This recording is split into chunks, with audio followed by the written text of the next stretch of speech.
कि we are the single one company NSC 250 में से जो लास्ट के 3 ईयर से जो गाइडेंस हमारा दे रखा है 20% से ग्रोथ करने का, हमने कंसिस्टेंटली उसको बीट किया है। हेलो एवरीवन, आनंद राठी लिमिटेड के क्वार्टर टू के रिजल्ट्स आ गए हैं। अपन आज इस वीडियो में क्वार्टर टू के रिजल्ट डिस्कस करेंगे एंड रिजल्ट एनालिसिस करने के बाद में मैं मेरी तरफ से एक फाइनल इंसाइट रखूंगा। जो रिसर्च एंड एनालिसिस मैंने किया है उसके बेसिस पे आनंद राठी के स्टॉक के बारे में फाइनल रेटिंग मेरी तरफ से रखूंगा, जो आपको हेल्प करेगा, जिसके बेसिस पे आप ये डिसाइड कर सकते हो कि आपको स्टॉक पोर्टफोलियो में शॉर्टलिस्ट करना है या रिजेक्ट करना है। ठीक है दोस्तों, स्टार्ट करते हैं। दोस्तों, वीडियो में आगे बढ़ने से पहले मैं आपको बता दूं कि आनंद राठी का बिजनेस मॉडल क्या है। दोस्तों, आनंद राठी जो एचएनआई कस्टमर होते हैं, जो अल्ट्रा एचएनआई कस्टमर होते हैं, उनकी वेल्थ मैनेजमेंट का काम करता है और उनकी वेल्थ को ग्रो कराने का काम करता है। एंड उसके लिए इनके पास दो प्रोडक्ट हैं। First is mutual fund and second है इनका एक स्ट्रक्चर प्रोडक्ट, जिसको एमएलडी नाम से बोलते हैं। म्यूचुअल फंड वाले प्रोडक्ट से इनके पास में अराउंड 70% का रेवेन्यू आता है एंड दूसरे वाले प्रोडक्ट से इनके पास अराउंड से 25 से 30% का रेवेन्यू आता है। एंड दोस्तों, आनंद राठी की तरफ से जो अपने क्लाइंट्स को जो गाइडेंस रहता है, अपने क्लाइंट्स को जो कमिटमेंट रहता है कि हम लोग अराउंड 11 से 13% का आपको एनुअल रिटर्न देंगे अराउंड 5 to 6 ईयर के होराइजन में, लॉन्ग टर्म के होराइजन में। एंड साथ में ये कभी भी जो एनएफओ जाते हैं, न्यू फंड ऑफरिंग आती है मल्टीपल एसेट मैनेजमेंट कंपनी की तरफ से, वो कभी अपने क्लाइंट्स को ये चिपकाते नहीं है। ये पहले उसको ट्रैक करते हैं और देखते हैं उसकी क्या परफॉर्मेंस आ रही है, उसका डेटा ड्रिवन पूरा एनालिसिस करते हैं। जब वो फंड अच्छा कर रहा होता है उसके बाद ही अपने क्लाइंट्स के पोर्टफोलियो में उसको ऐड करते हैं। तो दोस्तों, ये कंपनी अपने क्लाइंट्स के लिए बहुत ही ज्यादा पॉजिटिव है। उनको कभी चीट करने का तो सवाल ही पैदा नहीं होता। मतलब इनकी अपने क्लाइंट्स के लिए बहुत ही बेटर गवर्नेंस का एक्सिक्यूशन रखते हैं। दोस्तों, अब इनके रेवेन्यू नंबर्स डिस्कस कर लेते हैं। इस साल क्वार्टर टू के अंदर इनका जो टोटल रेवेन्यू आया है वो है 307 करोड़ रुपए का। Last year quarter two FY 25 में जो इनका रेवेन्यू था वो 250 करोड़ रुपए का था। मतलब रेवेन्यू के अंदर इन्होंने 23% से ग्रोथ करी है। और इनका गाइडेंस क्या होता है, अराउंड 20% से ग्रोथ करने का। मतलब इस बार क्वार्टर टू के अंदर इन्होंने अपने गाइडेंस को ओवर अचीव किया है। ऑल्दो क्वार्टर वन के अंदर इनका रेवेन्यू ग्रोथ 15-16% के आसपास में था। तो इन दोनों को यदि कंबाइन कर देंगे तो H1 FY 26 के अकॉर्डिंग इनका जो गाइडेंस था वो आराम से अचीव हो जाएगा। अब देखते हैं इनका जो एम्प्लॉय एक्सपेंस वाला पार्ट है। लास्ट ईयर कुछ 109 करोड़ था, इस साल कुछ 125 करोड़ है। एम्प्लॉय एक्सपेंस वाले पार्ट में इनकी ओनली लगभग 14% से ही ग्रोथ हुई है। तो इसका मतलब आप ये देखो कि रेवेन्यू इनका 23% से ग्रोथ हुआ है और जो एम्प्लॉय एक्सपेंडिचर है वो 14% से ग्रोथ हुआ है। मतलब डेफिनेटली इनको यहाँ पे ऑपरेटिंग लिवरेज मिला है। अब इनके यदि टोटल प्रॉफिट की बात कर लें, अभी जो उन्होंने टोटल प्रॉफिट रिपोर्ट किया है वो लगभग 99.9 100 करोड़ का प्रॉफिट रिपोर्ट किया है। मतलब आनंद राठी की हिस्ट्री के अंदर पहली बार 100 करोड़ का प्रॉफिट इन्होंने रिपोर्ट किया है। लास्ट ईयर क्वार्टर टू के अंदर कितना प्रॉफिट था, 76 करोड़ का प्रॉफिट था। मतलब जो प्रॉफिट में ग्रोथ आई वो कितनी आई है, 31% से प्रॉफिट की ग्रोथ आई है। मतलब जो इनको अभी ऑपरेटिंग लिवरेज मिल रहा था वो अच्छे से इनके लिए काम किया है। दोस्तों दोस्तों अभी डिस्कस कर लेते हैं इनकी एयूएम ग्रोथ की। इनकी जो एयूएम ग्रोथ हुई है 22% से वाई ऑन वाई लेवल पे इनकी एयूएम ग्रोथ हुई है। इसका मीनिंग क्या समझते हो आप? इसका मीनिंग ये है, लास्ट के एक साल के अंदर इनका जो टोटल एयूएम वैल्यू था वो 22% से बढ़ा है। आपको तो पता ही होगा, निफ्टी जो करंट अपना स्टॉक इंडेक्स है वो लास्ट ईयर और इस टाइम पे लगभग सेम लेवल पे ही है। मतलब जितने भी म्यूचुअल फंड्स हैं उनमें एयूएम का यदि अपन रिटर्न पर्सपेक्टिव से देखें तो सेम ही है। मतलब जो 22% की ग्रोथ हुई है ये टोटली नया इनफ्लो आया इनके पास में, इनके क्लाइंट्स की तरफ से। मतलब इनके क्लाइंट्स ने इन पे भरोसा करके मार्केट परफॉर्म कर भी नहीं रहा है, उसके बावजूद भी इनको नेट पैसा दिया है अपने पोर्टफोलियोज में ऐड करने के लिए। इसलिए इनका एयूएम ग्रोथ 22% से आया है। दोस्तों, इनका रिटर्न ऑन इक्विटी अभी जो करंटली चल रहा है वो 45% का है। मतलब रिटर्न ऑन इक्विटी भी आराम से ये अच्छा मैनेज कर पा रहे हैं। दोस्तों, इंपॉर्टेंट स्लाइड है, ये वाला डिस्कस कर लेते हैं। आप देख पा रहे होंगे इनका जो नेट इनफ्लो है, इनका नेट इनफ्लो मतलब जो नया पैसा इनके क्लाइंट्स की तरफ से आया पोर्टफोलियो में ऐड करने के लिए, वो इस क्वार्टर में आया था 3002 करोड़ रुपए का। मतलब क्वार्टर टू FY 25 में इनका नेट इनफ्लो था 2336 करोड़ रुपए का। इस साल FY 26 के क्वार्टर टू में कितना नेट इनफ्लो आया, 3002 करोड़ रुपए का। मतलब 28% की नेट इनफ्लो की ग्रोथ हुई है। आप ये देखो, जो वेल्थ मैनेजमेंट कंपनीज है उनके अंदर जब कोई मार्केट परफॉर्म नहीं कर रहा होता है एक साल तक उसी लेवल पे है। आप ये देखो, लास्ट ईयर सितंबर अक्टूबर में इसी लेवल पे था, इस साल अक्टूबर में इसी लेवल पे है। उसके बावजूद भी इनका जो नेट एडिशन है, नेट इनफ्लो है क्लाइंट्स की तरफ से, वो 28% से ग्रोथ हुआ है। एंड मेजरली आप देख पा रहे होंगे, जो इनका मेजर जो फ्लो आया है आउट ऑफ 3000 करोड़ में से 2000 करोड़ तो इनके इक्विटी म्यूचुअल फंड वाले पोर्टफोलियो के अंदर आया है। और last year equity mutual fund वाले पोर्टफोलियो में इनका लगभग 1000 करोड़ का इनफ्लो था। और इस साल इनका इक्विटी म्यूचुअल फंड वाले पोर्टफोलियो में लगभग 2062 करोड़ का नेट इन्फ्लो आया, मतलब 100% से ज्यादा की यहाँ पे ग्रोथ इन्होंने रिपोर्ट करी है। यदि हम लोग हाफ ईयर पर्सपेक्टिव से देख ले नेट इन्फ्लो की, तो लास्ट ईयर फर्स्ट हाफ के अंदर अराउंड 5700 करोड़ रुपए का नेट इन्फ्लो आया था। इस साल जो नेट इन्फ्लो आया है H1 FY26 के अंदर वो 6800 करोड़ रुपए का है। मतलब इनका बिजनेस बहुत अच्छे से सही डायरेक्शन में जा रहा है। और जो मैनेजमेंट ने गाइडेंस दिया था, आई एम थिंकिंग कि अभी आगे नंबर देखेंगे कि उसको किस तरह से अचीव कर पा रहे हैं। बट फॉलिंग मार्केट के अंदर भी, कंसोलिडेशन मार्केट फेज के अंदर भी इनके पास नेट इन्फ्लो आ रहे हैं, मतलब इनकी ब्रांड वैल्यू को दिखाता है कि इनकी ब्रांड वैल्यू कस्टमर्स के दिमाग में कितने अच्छे से सेट हो रखी है कि फॉलिंग मार्केट और कंसोलिडेशन मार्केट फेज के अंदर भी वो यहाँ पे नया इन्फ्लो ऐड कर रहे हैं। तो दोस्तों अब देखते हैं नेट इन्फ्लो के पर्सपेक्टिव से इनका मार्केट शेयर कितना है। FY20 के अंदर जो इनका जो मार्केट शेयर था 0.16% था। अब H1 FY26 में कितना हो गया, इनका नेट इन्फ्लो का मार्केट शेयर होगा 2.33% का। मतलब जो टोटल इंडस्ट्री में नया इन्फ्लो आया था वो था 1,73,424 करोड़ रुपए का, और इनका जो टोटल इन्फ्लो है वो कुछ 4,045 करोड़ रुपए का है। तो इनका मार्केट शेयर 2.33% हो गया। लास्ट ईयर FY25 में 1.85% था। मतलब टाइम टू टाइम इनका जो मार्केट शेयर है टोटल वेल्थ मैनेजमेंट इंडस्ट्री में वो बढ़ रहा है। अब दोस्तों इनकी बात कर लेते हैं एयूएम वाले मार्केट शेयर में। इनका 2019 के अंदर जो एयूएम मार्केट शेयर था वो था 1.02%। मतलब जो टोटल एयूएम अवेलेबल है मार्केट में उसका 1.02% इनके पास में था।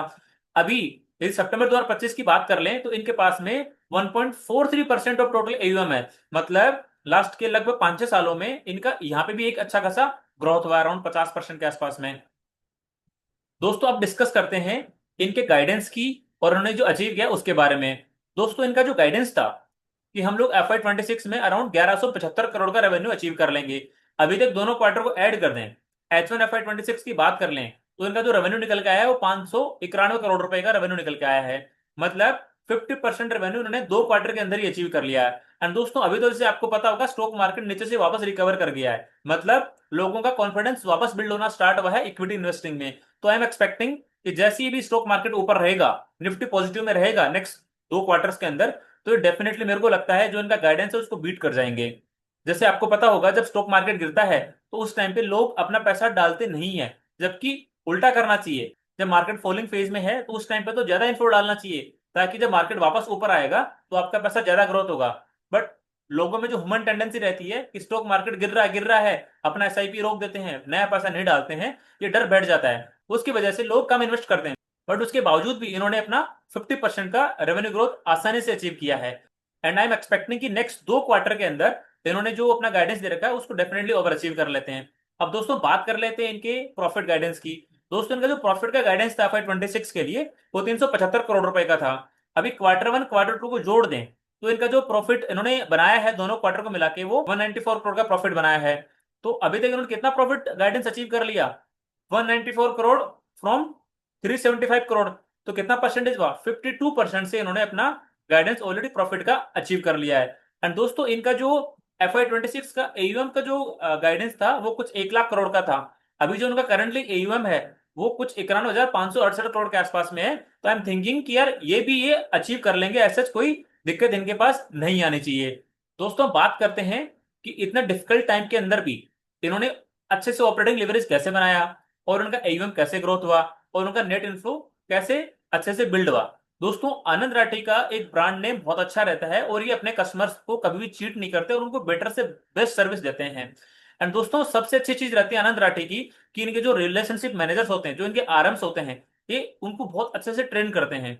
एक जूनियर स्टाफ को हायर करते हैं एज असिस्टेंट मैनेजर लेवल पे काइंड ऑफ कह सकते हो। उसके बाद में धीरे धीरे इनकी ट्रेनिंग होती है सीनियर पर्सन के अंडर में, और धीरे धीरे वो क्लाइंट से इंटरेक्शन करना स्टार्ट करता है। और उसके बाद में धीरे धीरे लाइक आपका क्लाइंट से डिस्कस करके उनका नेट इन्फ्लो और ऐड करवाता जाता है। तो दोस्तों इनका जो आरएम वाला प्रोसेस है ये बहुत ही स्ट्रांग प्रोसेस है।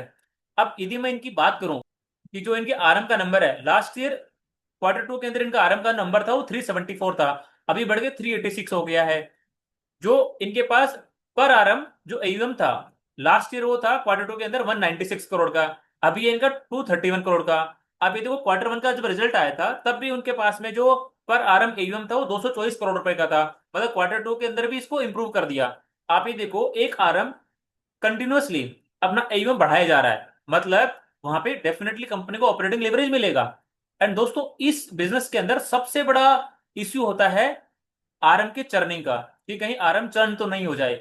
यदि आरएम कंपनी छोड़ के जाएगा, नई कंपनी जाके ज्वाइन करेगा, तो डेफिनेटली जो एयूएम मैनेज कर रहा होगा वो अपने साथ ले जाएगा और दूसरी कंपनी में ऐड करवा देगा। तो सबसे बड़ी मुश्किल का सामना वेल्थ मैनेजमेंट कंपनीज को ये वाला करना पड़ता है।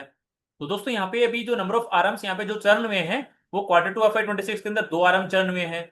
लास्ट ईयर इनके क्वार्टर 2 के अंदर कोई आरएम यहाँ पे चर्न नहीं हुए थे। तो ऑल्दो कंपनी ने बोला है कि जो आरएम हमारे चर्न होके गए हैं, इस क्वार्टर में 2, लास्ट क्वार्टर में भी 2 थे, तो मतलब टोटल H1 FY 26 के अंदर 4 इनके आरएम चर्न हुए हैं, 4 आरएम ने कंपनी छोड़ी है। तो ऑल्दो कंपनी ने ये कहा है कि जो हमारे आरएम ने कंपनी छोड़ी है, उनका जो टोटल एयूएम था उसका 82% हमने रिटेन कर लिया है। मतलब जो सबसे बड़ा रिस्क था कि भाई जब कोई आरएम जाता है तो लगभग एयूएम लेके जाता है, नहीं तो 50% एयूएम तो लेके जाता ही जाता है दूसरी कंपनी के अंदर। मतलब दूसरी कंपनी उसको 30-40% सैलरी में हाइक दे देती है, तो वहां पे वो चला जाता है दूसरी। और दूसरी कंपनी को ये भी उम्मीद रहती है कि जब जिस कंपनी से आ रहा है वहां से एयूएम लेके आएगा। बट आनंद राठी ने अपने जो एयूएम 4 आरएम का था उसका लगभग 82% एयूएम वापस रिटर्न कर लिया है। मतलब केवल यहाँ पे उन 4 आरएम के 18% एयूएम का ही नुकसान हुआ है। तो दोस्तों ये सबसे इंपॉर्टेंट चीज होती है कि यदि आपके आरएम कंसिस्टेंट आपके साथ में है और सालों साल आपके साथ में काम कर रहे हैं, तो आपके बिजनेस में दिक्कत नहीं आएगी। वो कंटिन्यूसली क्लाइंट को इंगेज रखेंगे, अपने क्लाइंट से नया पैसा नया इनफ्लो भी लाते रहेंगे, और क्लाइंट को भी थोड़ा ट्रस्ट फैक्टर बनता है कि यार काफी सालों से मैं इस एक पर्सन के टच में हूं, जो मेरे को हर एक टाइम पे जब भी मार्केट थोड़ा टर्बुलेंस फेज में आता है उस टाइम पे मेरे को सही सलाह देता है, सही काम करवाता है, तो उस पर ट्रस्ट फैक्टर बिल्ड हो जाता है। इतना ट्रस्ट फैक्टर बिल्ड होने के बाद में यदि कोई आरएम छोड़ता है तो बड़ी तकलीफ होती है कंपनी को। तो मतलब इनका जो चर्निंग रेशियो है, जो अट्रिशन रेट है, वो बहुत कम है। एज सच कोई ज्यादा बड़ा चर्निंग रेशियो नहीं है। लगभग 380-400 के आरएम पे यदि 4 आरएम छोड़ के गए हैं H1 के अंदर, तो 1% भी नहीं है। राइट दोस्तों, हम बात कर लेते हैं कि उन्होंने अपने क्लाइंट्स को किस तरह से रिटर्न डिलीवर करे हैं। इन्होंने जो अपना पोर्टफोलियो बनाया था अप्रैल 2014 में, तब से लेके अब तक क्या रिटर्न रेशियो जिनके रहे हैं, उन्होंने लगभग पिछले लगभग 11 साढ़े 11 साल में 16% का रिटर्न अपने क्लाइंट्स को दिलवाया है। जबकि निफ्टी 50 ने कितना रिटर्न दिया है, लगभग 12% का। तो कितने परसेंट से डिफरेंस रहा है, मतलब कितने परसेंट से इन्होंने बीट किया निफ्टी को, लगभग 4% से। मतलब किसी क्लाइंट ने 10 करोड़ रुपए इनके पोर्टफोलियो में डाले होते, वो आज लगभग 55.40 करोड़ रुपए होते। जबकि यदि निफ्टी 50 इंडेक्स फंड में डाले होते, वो समथिंग समथिंग 36.60 करोड़ होते हैं। मतलब लगभग लगभग 19 करोड़ का यहाँ पे इन्होंने गैप क्रिएट किया है अपने क्लाइंट्स के लिए। मतलब आनंद राठी जो वेल्थ मैनेजमेंट कंपनी है, ये अपना बिजनेस ठीक करती है और अपने क्लाइंट्स के लिए अच्छा पैसा भी बना के देती है। तो हमने एनालिसिस किया कि क्वार्टर 2 के रिजल्ट्स कैसे रहे, एंड किस किस तरह से कंपनी ने अपनी परफॉर्मेंस दी, और क्या इनका गाइडेंस था, क्या रेवेन्यू की अचीवमेंट करी, क्या प्रॉफिट ग्रोथ में डिलीवरी करी। दोस्तों अब डिस्कस करते हैं कि ये कंपनी हमारे लिए इन्वेस्टमेंट के लायक ऑप्शन है या नहीं है। तो दोस्तों वहां जाने से पहले जो हमारे बेसिक क्राइटेरियाज हैं उसमें एक बार शॉर्टलिस्ट कर देते हैं कि कंपनी किस तरह से सेट हो रही है वहां पे। हमारा जो फर्स्ट क्राइटेरिया है कि कंपनी बिलोंग करनी चाहिए कंज्यूमर सेकुलर ग्रोथ सेक्टर से, तो बिल्कुल आनंद राठी उस सेक्टर से बिलोंग करती है। सेकंड हमारा रहता है कि कंपनी का सेल्स ग्रोथ प्रॉफिट ग्रोथ 20% से ऊपर होना चाहिए। बिल्कुल इस कंपनी का सेल्स ग्रोथ प्रॉफिट ग्रोथ 20% से ऊपर है।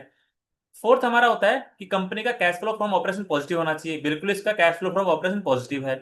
फिफ्थ हमारा होता है रिटर्न ऑन इक्विटी 20% से ऊपर होना चाहिए। इनका रिटर्न ऑन इक्विटी अराउंड 45% के आसपास में, तो दिक्कत ही नहीं है। नेक्स्ट हमारा पॉइंट होता है कि कंपनी को ऑपरेटिंग लेवरेज मिलते रहना चाहिए। तो यहाँ पे इस कंपनी को कंटिन्यूसली ऑपरेटिंग लेवरेज मिल रहा है। आप ये देखो क्वार्टर 1 के अंदर भी ऑपरेटिंग लेवरेज मिला था, क्वार्टर 2 के अंदर भी ऑपरेटिंग लेवरेज मिला है।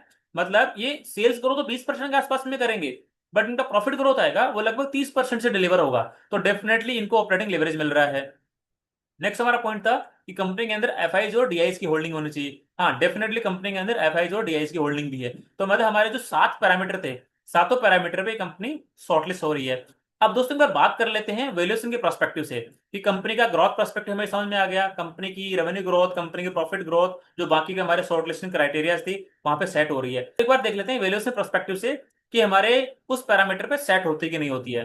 दोस्तों आनंद राठी का स्टॉक अभी लगभग 75 के प्राइस टू अर्निंग रेशियो पे ट्रेड हो रहा है। कंपनी का प्रॉफिट ग्रोथ 30% का है। कंपनी का करंट जो मार्केट कैप है लगभग 26,000 करोड़ रुपए का है।